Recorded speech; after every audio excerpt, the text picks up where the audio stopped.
it's Margie and Rose, and we're here today to talk about meditation. So we have noticed that there's a lot more interest in people trying meditation, but sometimes are a little discouraged by the idea that you are required to sit in silence for an hour thinking about nothing. So we wanted to offer some ideas and different techniques for meditation because there's something for everybody. And meditation has so many wonderful benefits. It reduces stress, it helps you be more clear-minded. It just really has an overall benefit to your life and your health, and I think relationships, and making your everyday life more enjoyable and manageable.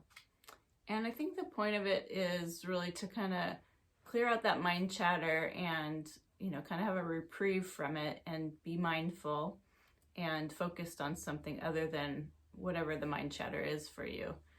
Just to kind of have a place of a vacation from your thoughts. And we don't want to discount the kind of traditional way you think of meditation, because for some people that is amazing and they have amazing insights and so much clarity and peace. And but we're bringing this up to help prepare for a quantum healing session, and also just in case that isn't your way, or you don't know how to do that, or you're not interested in that. We're gonna want to talk about some other simple ways that you can meditate that might feel a whole lot more achievable for you, or you're more likely just to try or do them. And that's really what we're trying to encourage. So there's the traditional thought of, like you said, sitting in silence and allowing your thoughts just to float away. And a couple techniques with your thoughts. So if you find that you are in meditation, you've got the silence is there, and you start having some thoughts, there are a couple things that I've tried, and there's a lot of techniques out there, but a couple thoughts are, one is to imagine tying a balloon to your thought and just watching it float away, and then you're back in your mindfulness. Or I've also tried imagining there's a book that comes and closes on that thought, and that's a story for later, and it floats away. And so there's different techniques that you can help yourself, because it's natural for thoughts to come into your mind, just to not judge it and not get caught in it, but just allow it to float off and bring yourself back to that mindfulness. Another technique is to put your hands on your heart. I think that helps you, and take a deep breath and to recenter yourself. I use a big push broom, and I just brush them away. That's good. See, there's a lot of different techniques. So whatever kind of meditation you do, you're going to probably have those kinds of thoughts come up. And so not just for the type where you're trying to have no thoughts, but any type you might have, oh shoot, I gotta go to the grocery store later and get this and that, and oh, I forgot to clean my kitchen or whatever. And so as those thoughts crop up, just kind of play with the different techniques for how you might want to send those thoughts away, and you're going to have to do it over and over. It's just just get better at it as you practice. It's like anything, you just have to practice. And that can be really helpful in session too, if you are starting to have thoughts creep in, to have some skills that will help you refocus in. At least a little practice. Yeah. So another option for you is guided meditations. These can be really fun, and there's a lot of them on YouTube, and I'm sure you can find them in other places as well. But the guided meditations are set up for you to, it's almost like story time, where you will get quiet and close your eyes and listen to music and somebody's voice maybe leading you through some kind of journey or experience. And it helps you kind of know like how you might follow those kinds of things. Maybe it's visual for you, maybe it's not, but how do you follow along with that? Because that is often how you might experience your past life regression session, is similar way. Right. And one thing I don't know if we've mentioned is during the past life regression, the practitioner is speaking with you the entire time, asking you questions, having a conversation with you. So that is a good practice to assist. All right, you want me to talk about one? Yeah.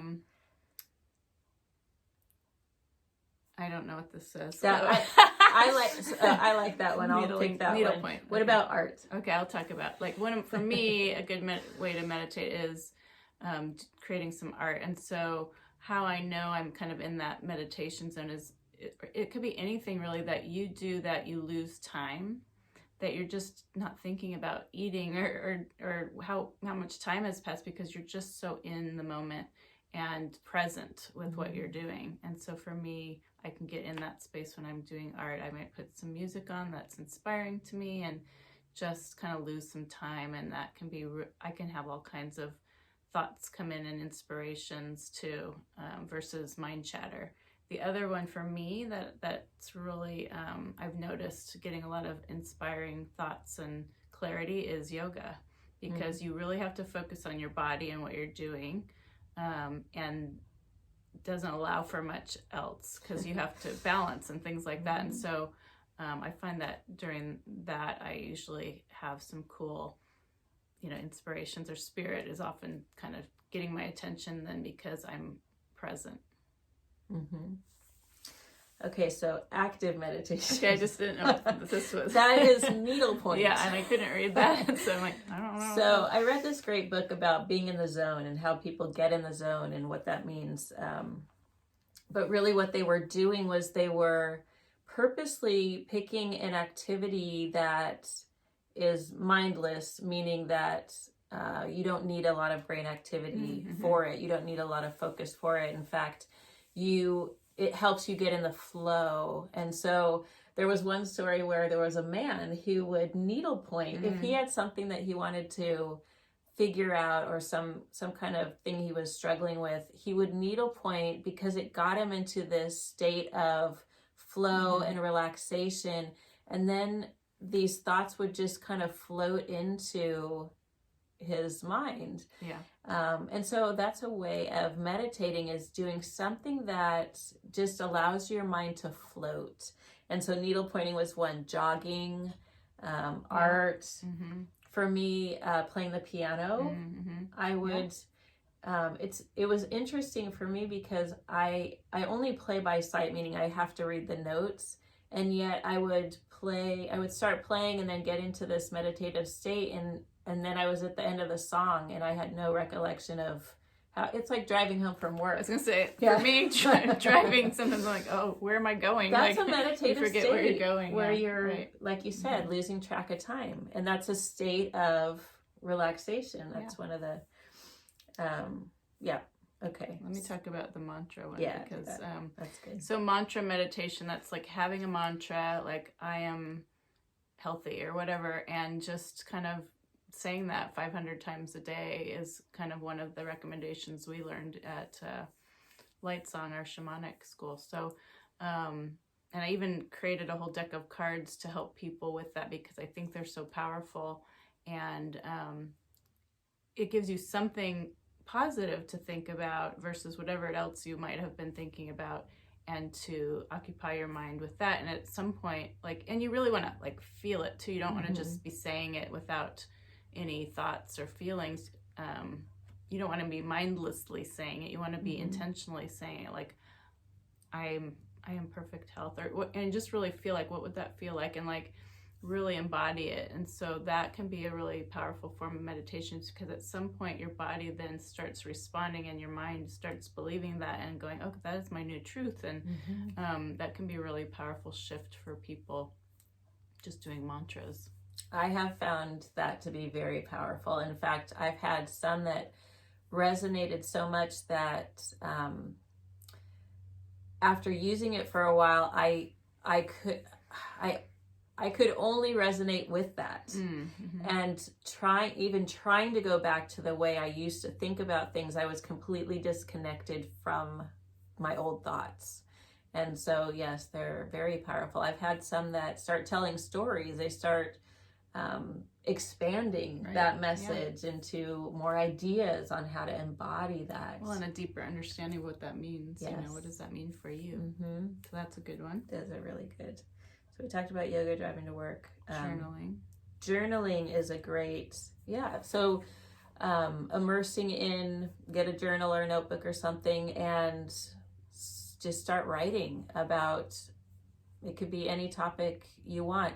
And I'm in a class right now that's part of the practice, is journaling how you want your life to be, or how you want to feel, or how you want things to go, and creating the story of the life you want to be living can be a very powerful exercise. You could also do automatic writing, which I don't want to get into how to do that here. You could Google it, but it's another way to just kind of let whatever wants to come out without really thinking and judging what you're writing or saying. It's just writing whatever wants to come out, even if it's I don't know what to write, and just kind of stream of consciousness is another way to kind of get out of your head. Another one that I liked that you mentioned was if you love tea or coffee, get your tea or coffee and just spend some time experiencing these moments of, how does it smell? How does it taste? How are you feeling? Just being in that moment and being just very present with what you're doing. And some people garden, right? Yeah, and gardening. Just really get immersed in that experience. Going for a walk. So every day I go for a walk, and it can be different, but I take that time while I'm on my walk to walk through nature and just experience the trees and how the breeze feels. And sometimes I will speak out loud as if I'm on the phone. I must maybe look a little crazy on occasion, but I do speak out loud, because if I speak in my mind, I get really distracted and I get off course. But if I speak out loud, I tend to stay on course and stay focused. And I will speak about, I'm enjoying the beautiful sky, and look how blue it is, and the clouds are so white, or it may be overcast because we live in Oregon. Well, that brings up a good point. So you're kind of having a gratitude meditation, yes, and so you could be in you could just list all the things you're grateful for, or and there's a write shift them, or that happens. Yes, and I'll feel this shift of, I'm feeling better and better, and I think that's really powerful when you can experience that shift of being in a place of gratitude,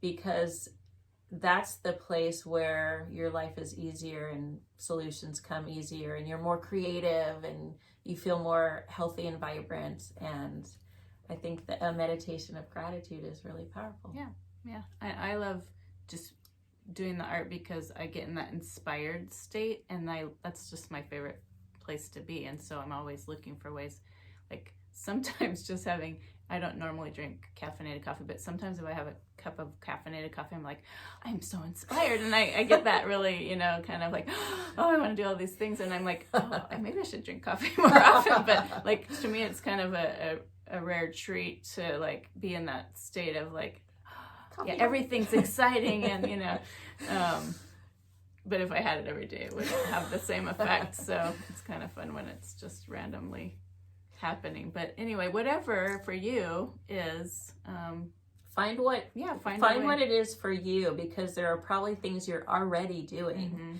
that put you in any of these states that we've talked about. And you may even have a kind of meditation in your life right now, but you just maybe don't recognize that that's what it is. Right.